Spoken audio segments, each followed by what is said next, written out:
we are studying the epistles again, and we're not going to take them, although we sort of are, we're not going to take them chronologically in the order that they were written. We're not going to take them in the order that they are arranged in our Bible. We're going to study them thematically, or the ideas that they present. For instance, we're going to start with the book of Galatians, and then we're going to move from Galatians into Romans, because they share a theme.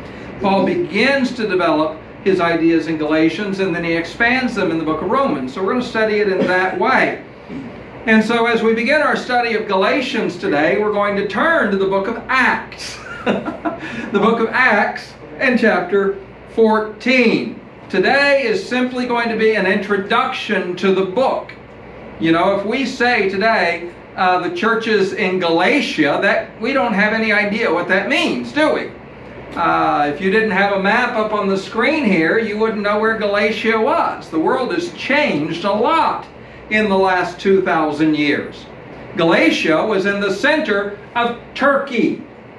Now, when we think of Turkey, we think of dark-skinned people with almond-shaped eyes and long beards, right? Those people did not come into Anatolia, into this peninsula, until the 13th century with the Mongol invasion.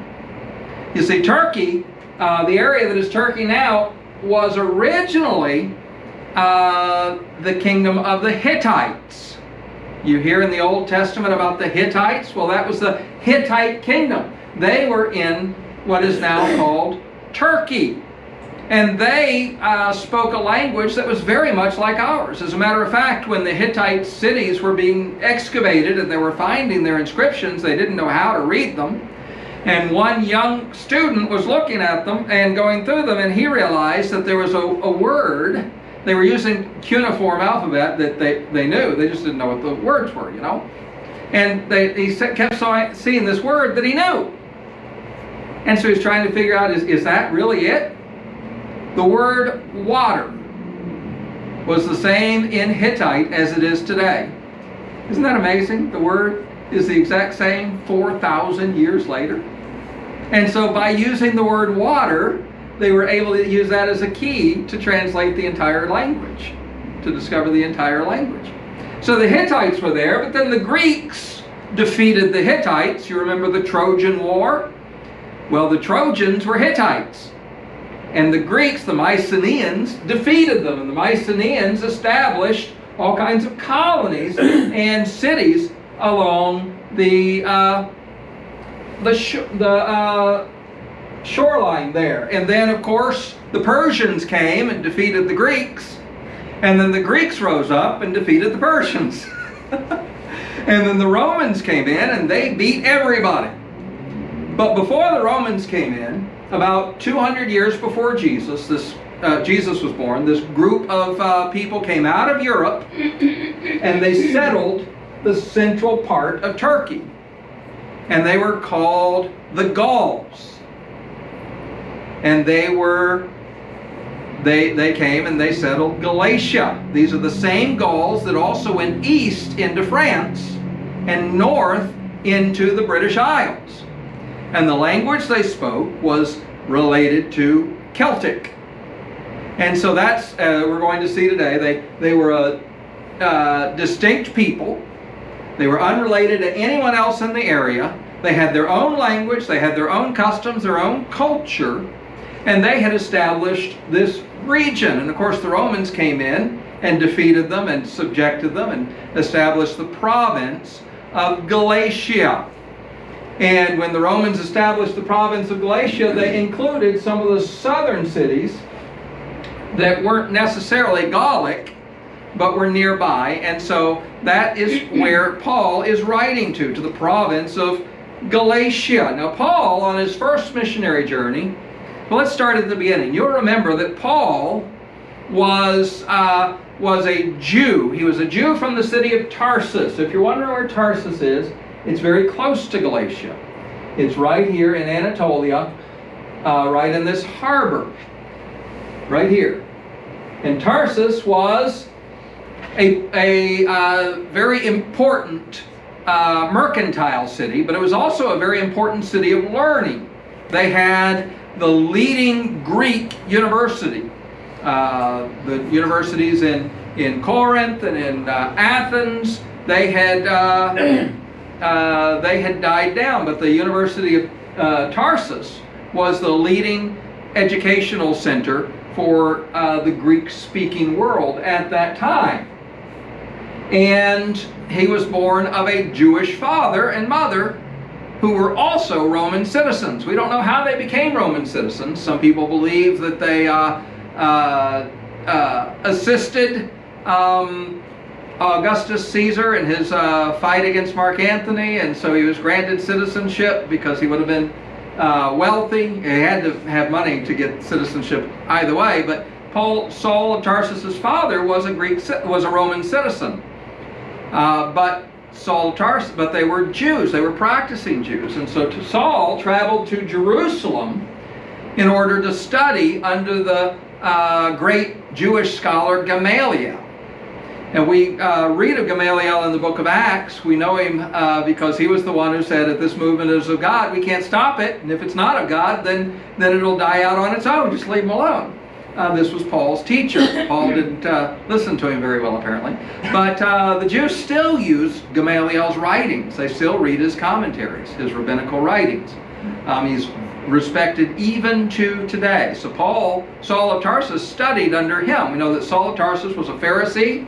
He was a Jew, he was a Pharisee, and he was attached somehow to the Sanhedrin because he held the coats of those who stoned Stephen. And after that, he got letters from the high priest to go to Damascus, which is in Syria. So Jerusalem is here, Damascus is there. So the church is being persecuted in Jerusalem. So they had scattered out. Saul of Tarsus didn't like that they were scattering out, so he got letters to go to the synagogue leaders in Damascus to tell him who was of this way, and if he found any Christians there, he's going to drag them back to Jerusalem, where the Sanhedrin could punish them. Now, he had no legal right to do this whatsoever. Damascus was not under Jewish control. They were under Syrian control. The Romans would not have allowed this, but the Romans were overlooking it because there was peace in the area, that other things going on. And all he had was this religious authority to go, and he had to go to he couldn't have gone to the government of Damascus, not the governor. He would have had to go to the synagogues and say, point out the Christians to me so I can haul them back. But you remember what happened on the way to Damascus, on the road to Damascus. There was a bright light, and he fell down, and Christ spoke to him and said, Saul, Saul, why do you persecute me? It's hard for you to kick against the pricks. And he said, who are you, Lord? He said, I am Jesus whom you persecute. And he said, what would you have me do? And so Jesus sent him on into the city of Damascus to await for further instructions. And then a man came and prayed over him, laid his hands on him, and the scales fell from his eyes, and he received his sight, and he was baptized. And he tried to go to Jerusalem, remember, but they were scared of him. He ends up going back home to Tarsus. We're going to read all of this when we get to his own biography that he writes in the book of Galatians. Anyway, he's in Tarsus. He goes into Arabia for 3 years. We're not sure what or where, but he communes with Christ there. Then he's in Tarsus, and we don't have any idea what he's doing, but I think that we can surmise that he is preaching the gospel and starting churches. Because when the church in Antioch takes off, and the church in Jerusalem sends Barnabas to Antioch to sort of make sure they stay on the straight doctrinally and get a good foundation, good start, he first goes to Tarsus and looks up Saul. Says, Saul, why don't you come over here and help me with this? So Saul leaves Tarsus, he goes to Antioch, and then when he's in Antioch, that's when the Spirit says to the church, separate unto me Barnabas and Saul for the work whereunto I have called them. And so the church lays their hands on them, prays for them, and sends them out to be missionaries to the Gentiles. Well, they leave Antioch, They go to Barnabas' hometown, Cyprus, and they see God work there, and then they sail into Anatolia, up to Turkey, and they start going from city to city there.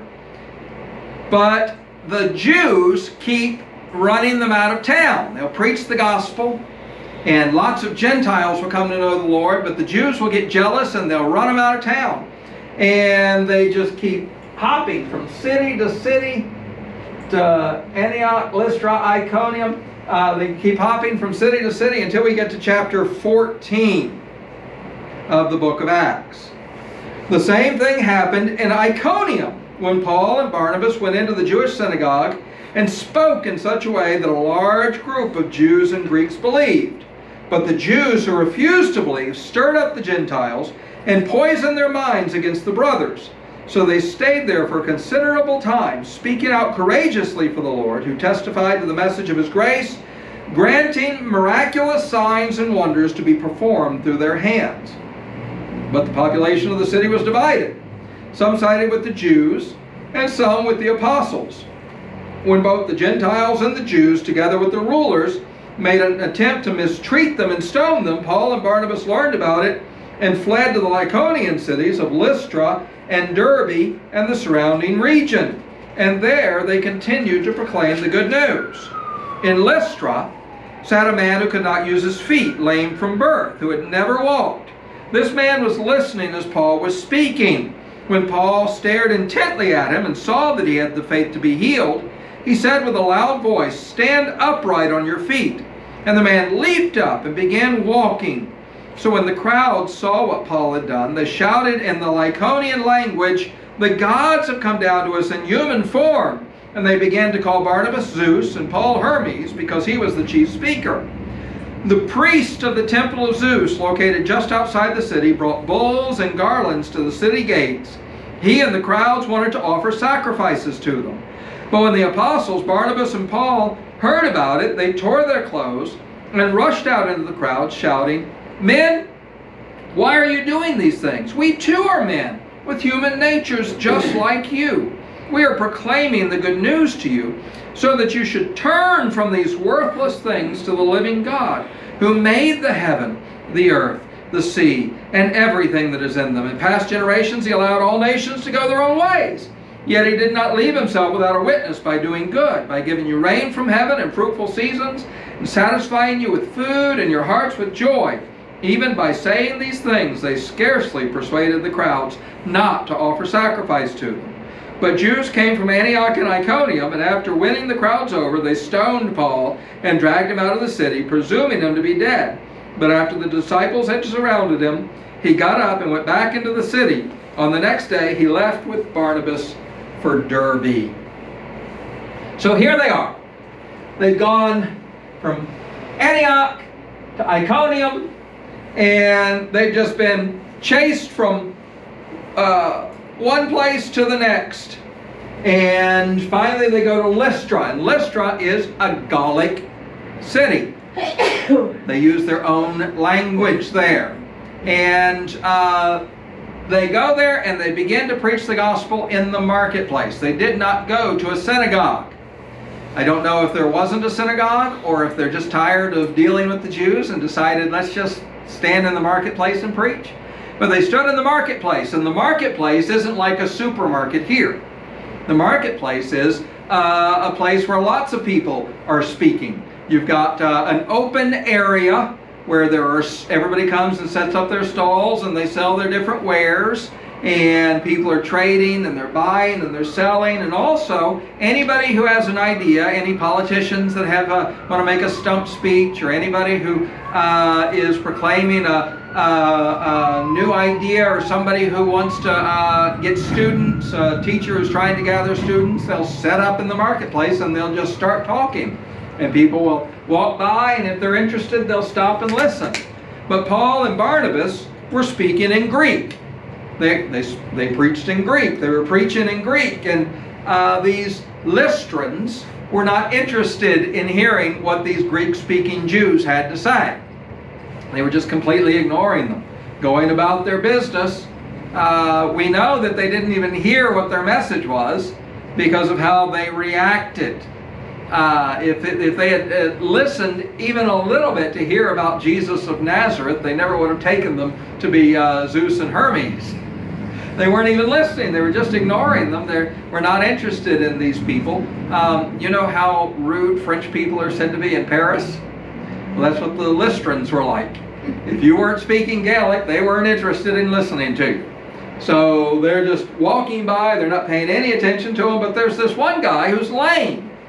He's not going anywhere. He's got nothing else to do. He's not trying to sell anything. He's not trying to buy anything. He's not making anything. He's not making any speeches. He's just sitting there, probably bored out of his mind, and he's listening to these two people, and he's getting interested.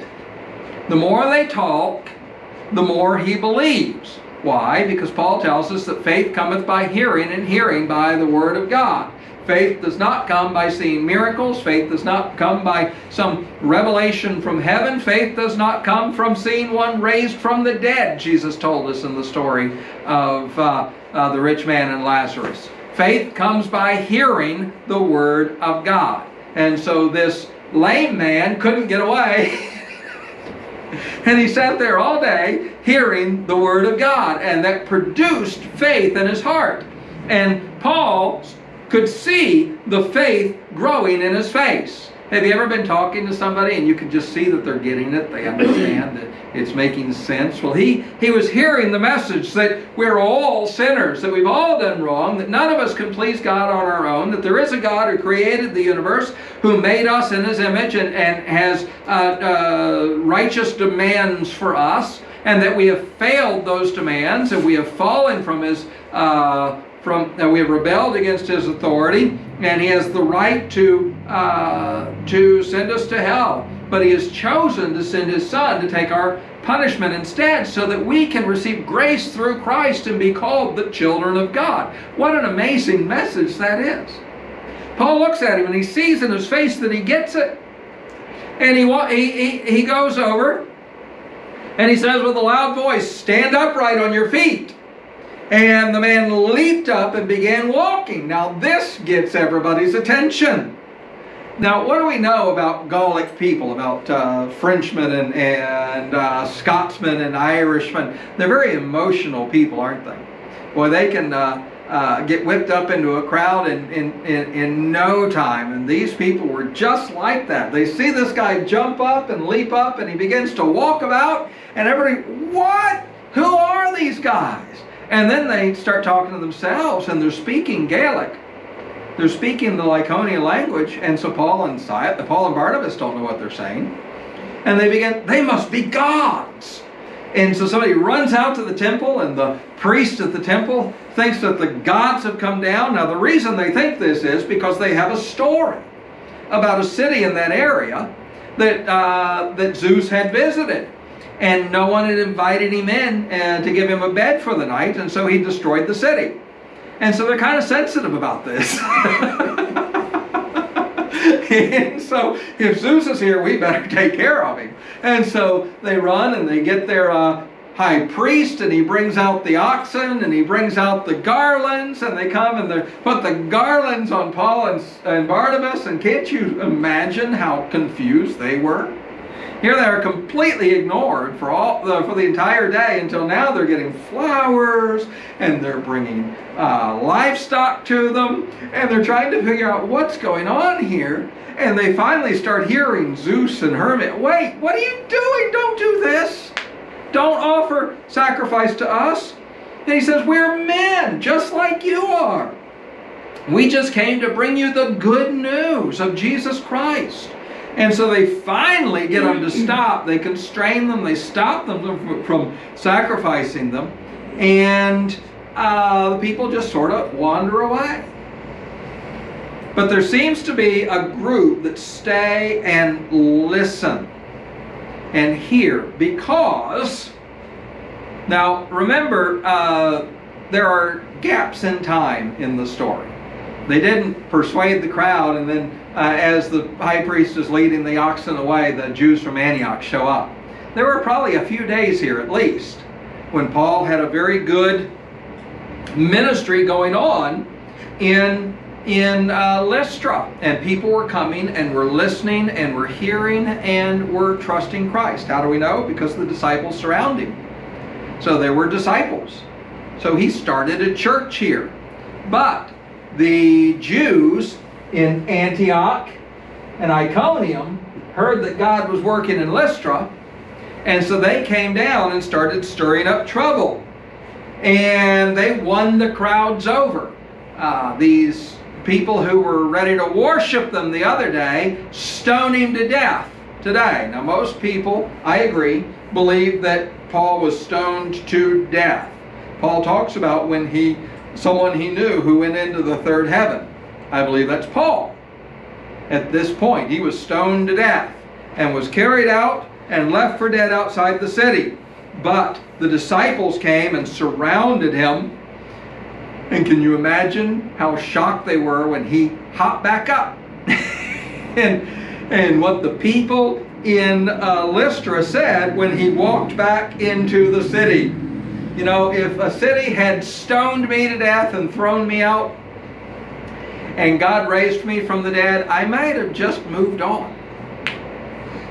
But Paul didn't do that. He went right back into the city and spent the night to prove a point. I believe he did this to prove a point. What? That you cannot stop the work of God. He did it just like in Philippi when he was thrown in the prison. And God released him from the prison. The next morning, the leaders of the city sent to the jailer and said, okay, kick him out, let him go, kick him out of the city. Paul said, I'm a Roman citizen, and you have beaten me and imprisoned me uncondemned, and now you're going to kick me out of the city? I don't think so. You come in here and you bring me out yourself. You give me a public apology. Was Paul being brazen, or was he being proud? No, he was protecting the gospel. If he had allowed the city to treat him that way, how would they have treated the disciples when he was gone? He walked right back into the city, and he stayed the night, and then he left. Why did he leave? Because he didn't want to bring any more trouble either. It's not like he was trying to stir up trouble. He went in to show that you cannot stop the work of God, and then he moved on to Derbe.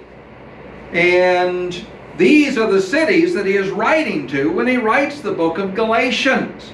These are cities that were bound in tradition and bound in darkness. These are cities that were bound in idolatry and in superstition and in fear. And these are cities that did not seem to have a strong Jewish influence. Remember, there didn't seem to be a synagogue there. The Jews came from Antioch and Iconium to stir up trouble. And so what we find when we get into the book of Galatians is that these people don't really have a lot of experience with Judaism. And so they're following Christ, they've heard the gospel, they've received the gospel, and then these Judaizers from other cities come in and begin to teach them, no, you have to become Jewish before you can become a Christian. They don't know any better. And he says, what are you doing? Are you going to put yourself back under bondage? I don't want to preach the whole book today, I got to get to it. But these cities were ripe for this. This all happened very early, within 18 years of Christ's death. Remember, Paul was saved about 2 years after Christ died. And then he had his experience in Arabia, and he was in Tarsus, and then he was making his missionary journeys. So the book of Galatians was probably written about 48 or 49 AD. Very, very early. Paul would have been in Galatia in 47 or 48. And so he hadn't been gone very long when he hears that they're messing things up, and he writes the book of Galatians to them. Either this or 1 Thessalonians was Paul's first book. Either way, they were both written in the same year. They were very early writings. And he begins to develop his defense for salvation by grace through faith alone. And so I am very excited to get into the book of Galatians. Does anybody have any questions or comments about my introduction of the book? I hope you were able to follow that, and I hope it was interesting and made you curious about what he has to say to these churches.